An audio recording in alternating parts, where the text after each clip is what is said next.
Buckle up because we are flying across the pond to the Basildon community in the United Kingdom to sit down with Mike Barnes, who is representing T.I.M.E. It is an Essex-based music charity focusing on developing the lives of those with disabilities and long-term mental health issues. Throughout their work within the Basildon community, they have created a range of music-based workshops and classes such as therapeutic and sensory-based relaxation sessions, songwriting workshops, instrument tuition, and classes that target the importance of musical skill, confidence, and motor and speech development.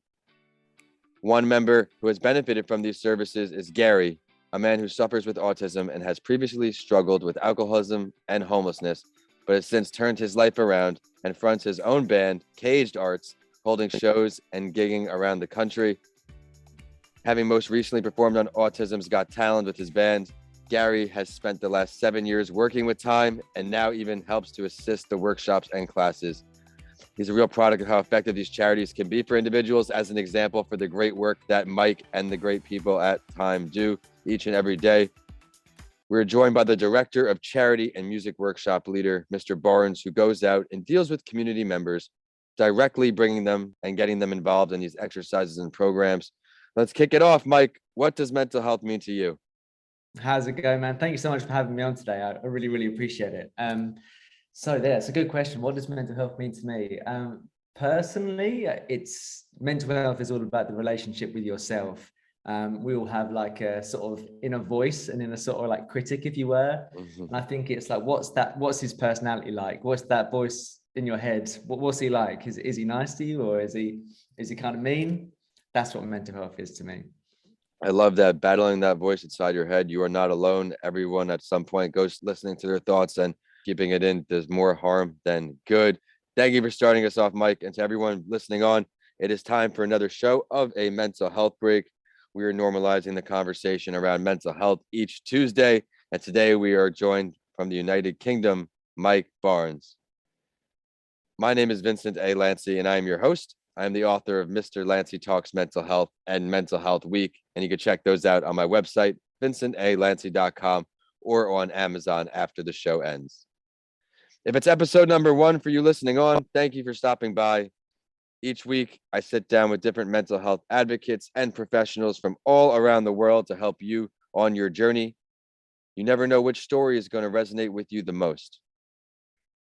Before I bring him back on, I would love to share that this show has been continued to be brought to you by Tampa Counseling and Wellness, dedicated to helping individuals looking to positively transform their lives through compassionate counseling and wellness coaching. If you struggle with depression, anxiety, or other mental health issues, call them today for a free consultation. Therapy that inspires change, and you can scroll down in the episode description to check out their info. It's going to be a great episode. Mike is a part of an organization that does so much for breaking mental health stigma, and he has his own personal journey to share. We're going to get both sides to it. Mike Barnes, thank you for joining the show. Thank you so much for having me, man. It's a pleasure to be on, and so cool that we're reaching over to the States as well. It's like, I think it's one of the first times we've really been interviewed by like an American podcast. So it's thank you for taking the time to speak to a little British guy. It's gonna be great. I'm looking forward to it. I'm more than happy to have you. I know how much value you're going to give to our audience because of the passion you have driving you in the mental health field. Please introduce yourself to everyone listening on, and then we'll dive right into mental health talk. Sweet. Yeah. So my name's Mike. I am a 27-year-old musician from the UK. I've sort of been writing and producing music for the last 13, 14 years. And then that sort of led me on to starting and developing the charity called T.I.M.E, Together in Musical Expression. We are a music charity that works with people of all ages, abilities and backgrounds, but we have a particular focus within disability, mental health and dementia. And our whole sort of practice is based around making music accessible to people, but also using music in a really therapeutic way to help people with their mental health issues, or just to sort of be someone to go to and someone to write a song with, because that can really help doing that kind of stuff, Such a great service, man. Thank you for all you do. I don't think I know, because I've looked into the company, how much good you're doing for the communities. And now, like you said, expanding over into America. So who knows what's next for your organization. But I'd like to touch on your personal journey before we dive back into time. Would you mind Yeah. sharing your personal mental health journey, some things you struggled with?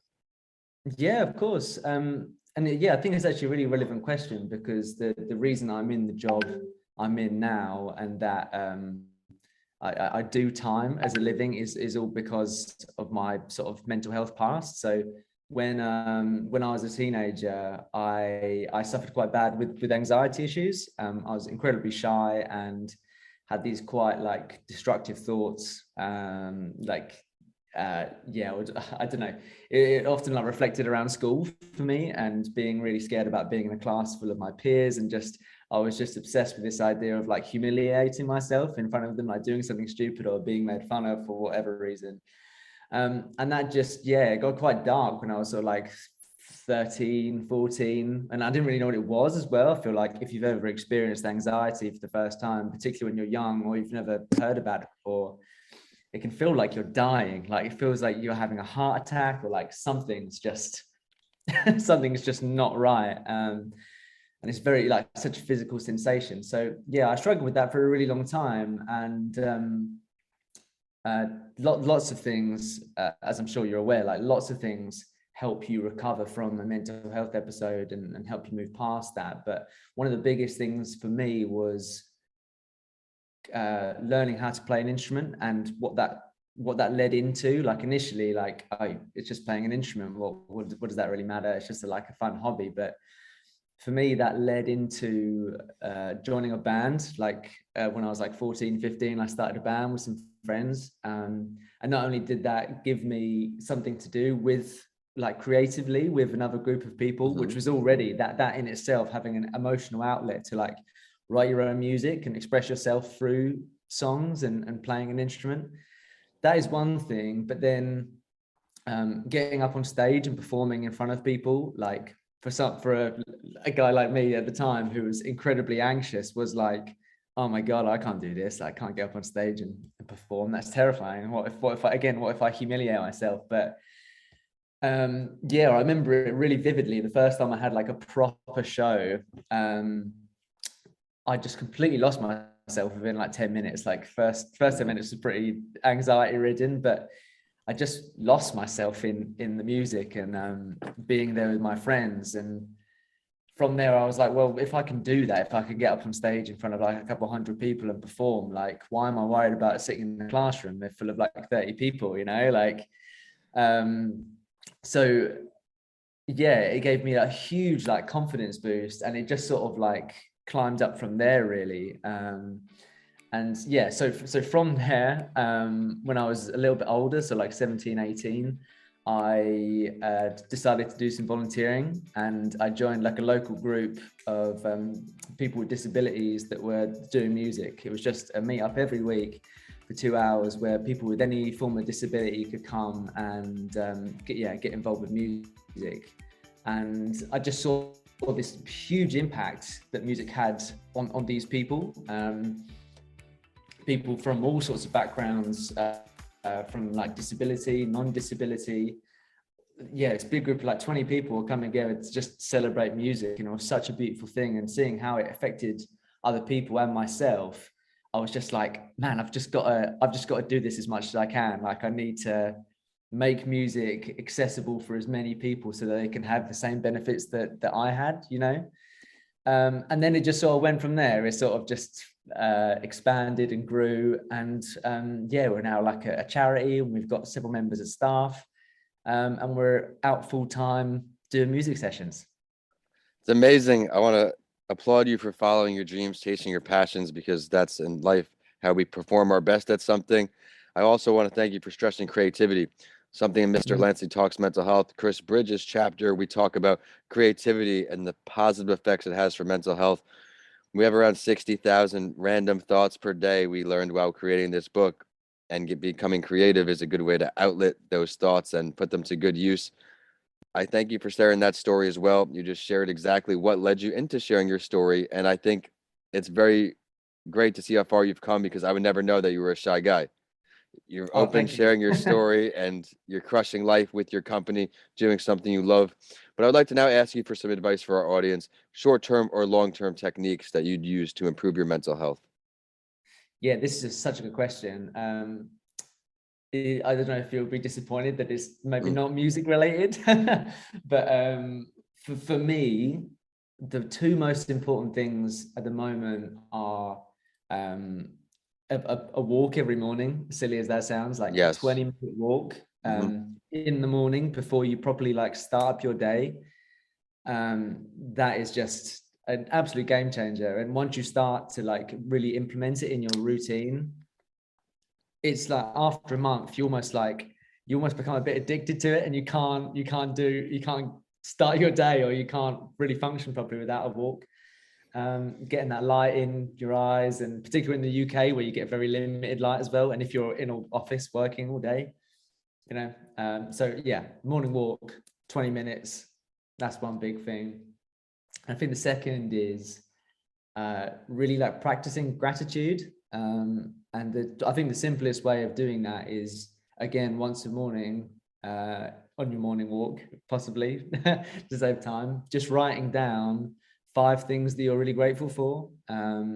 Again, like, mental health is very personal, but for me, like, it's so easy to slip into a mindset of like thinking about things you don't have, or like wishes and dreams, which can often be a good thing. You need to have things to aspire to be and goals to reach, but like if you're just being consumed by what you don't have and what you want down the line, like you do miss out on how you are now and what's good around you now. So even just like being able to journal, I'm really glad that I've got like a nice lunch plan today, or I'm so glad that I'm going to see my mum this weekend, and I'm so glad that I'm healthy. Like just taking a little bit of time, like the smallest amount of time, 5 minutes in your morning, to just really reflect on those things.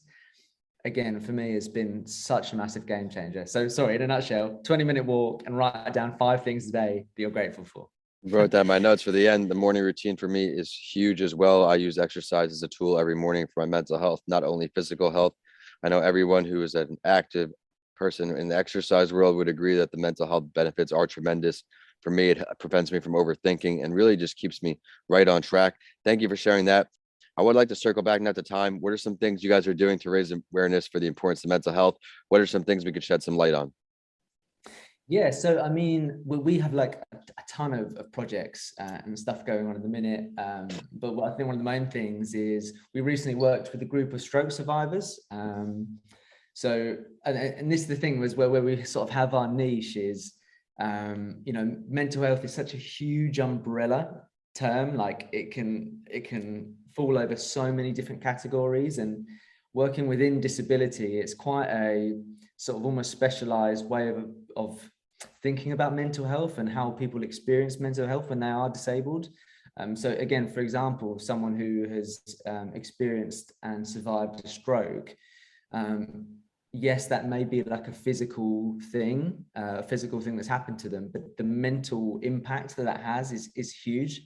So recently we set up a songwriting batch of workshops with the Stroke Association, which are a UK charity. And we met up every week for 8 weeks, and Amazing.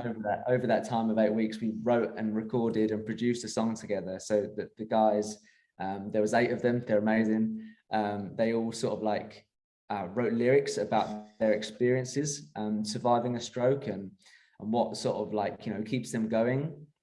They wrote like the chords and the melodies, and added in instruments, and built this song around their experience, and that was a really positive thing for them. Also, we, after recording that song, we organized a live show for them. So we took them to our local Amazing. town, and we put on a show for them with at our local club that gets like 150 people every week. Amazing. And for a lot of those people, it was their first time performing. And I was just like, oh man, this is like the same thing that, benefited me all that time ago. You feel the nostalgia Is being through them. experienced for these people. So yeah, that's a big thing. And we're trying to sort of push that sort of single, push that recording and the production, and sort of get people talking about not only mental health, but how mental health can affect, people who have survived strokes, etc. Thank you for all the work you're doing in the communities. I can't wait to stay up to date with you now that we're connected and I can reshare some of the great things you're doing. If anyone is across the pond, be sure to stop by, find out where they are, say hello to them, and make some mental health stigma disappear. Let's hop right into the spotlight story here, Mike. You've done an incredible job this show, and now I want to shed light on the spotlight story. To all my new listeners, at the end of each episode, my guests and I usually go over the story of another's mental health, someone famous, to let you know that you're not alone. But for today, since we have an incredible mental health organization on the show, I want to share an article discussing other great mental health companies that are breaking stigma and get our guests' take on it, maybe some mutual aligned thoughts and visions they share. I'm looking forward to hearing your response. The first one we're going to look at is the American Psychiatric Association, the APA. The American Psychiatric Association is a professional organization for psychiatrists. While it serves these medical doctors so they can provide the best level of care to their patients, they have devoted an entire section on their websites to parents and families. And I thought this was awesome because, yes, there is a lot of information available on mental health with the internet, but the problem is there's a lot of the incorrect information or false information out there, and we need to shed light on credible sites. Some things that they have in their resources include a brief but informative definition of major mental health disorders, additional topics covering a broad range of basic information, such as what is mental illness, warning signs of mental illness, internet gaming, and much more. The next organization I want to touch base on is Bring Change to Mind, BC2M. It's a national organization dedicated to fighting the stigma that surrounds mental illness because it's this stigma that often prevents people from seeking help. They educate people about mental illness and offer straight, real facts to eradicate myth and misunderstanding. To encourage people to speak and listen, they provide information and resources like shared stories, just like this podcast. I think that's an incredibly powerful tool, a blog, videos of people opening up about their life with mental illness, and much more. We'll touch on one more before we sign off here today. And I think we are going to now choose the PTSD Alliance. It exists simply to help people find treatment, resources, and support for this treatable disorder. A lot of people mask their past experiences, and that's a common thing I'm learning in mental health as I interview a lot of people doing more and more of these spotlight stories, Mike, that in the past we were taught to suppress our feelings, especially as men, and now that does cause long-term challenges. On this site, you'll find pertinent information about PTSD, including exactly what it is, who experiences it, and some eye-opening statistics, as the article says. What do you take away from these organizations, Mike? I think it's amazing. I think, like you say, it's so good to have a really defined list of great charities and organizations all in one place. And yeah, how amazing is that, just to read through just the most amazing organizations that are going out their way to provide top tier care for people with mental issues. And I think, again, it's like I sort of said earlier, like the sort of mental health umbrella is so wide that it's, if you say I have a mental health issue, that could mean so many things, and it's so different for each person. So that sort of almost like intimate details about what part of mental health is it that you're struggling with, and getting the help for that specific thing, because like we've said, everything's so different and so specialized. And therapists are amazing. You should always go and see a therapist, no matter where you are on your mental health journey. But having specialized help, I think, is super, super valuable and so important. Couldn't agree with you more. Thank you so much for an incredible analysis and the whole episode. You crushed it. Thank you for tuning in from across the pond, informing our American audience exactly what your organization is about. Maybe we'll see more involvement with America.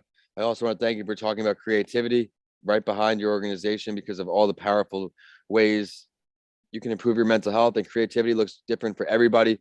Some create with words, like me as an author. Some create with pictures as an artist. Some create with food as a chef. Everybody's different. Mike creates with music. Some create with math numbers. Whatever is in your realm, go after it and get creative. And you also touched on the morning routine. Everyone who knows me or listens to my content knows how important that is in my day, and I credit it with a lot of success. Now, please share your website, social media, both you, the company, any ways we can get in touch and say hello. Yeah, thanks, man. It's been great. Thank you so much for having me. Yeah, sure. So our social tag is Time Essex, and that's the same for Twitter, Instagram, and Facebook. And our website is timemusiccharity.com. And yeah, you can check out what we're up to. We post updates in there like 3 or 4 times a week, so you can see all the cool sort of projects and stuff that are going on. And our website has a ton of details and pictures and videos on the kind of stuff we do and the services we provide. We are a charity, so if you'd like to donate to any UK-based charities that assist people musically, all the donations go towards life-changing music equipment and music sessions for people who need it. Thank you for sharing that, everyone. Be sure to check out everything they have to offer in more detail behind the scenes and stay up to date with them, because the sky's the limit. They have a lot of passionate individuals over there making that dream come true. And we are at A Mental Health Break and Vincent A. Lancey on all social media. And I am at Vincent A. Lancey on YouTube. Of course, my website is vincentalancy.com. Just got redone, so let me know what you think. Mental Health Week and Mr. Lancey Talks Mental Health are both available on Amazon now. Stay tuned for next week on A Mental Health Break. We will see you Tuesday. And Mike, thank you again for tuning in. Thanks, man. See you later.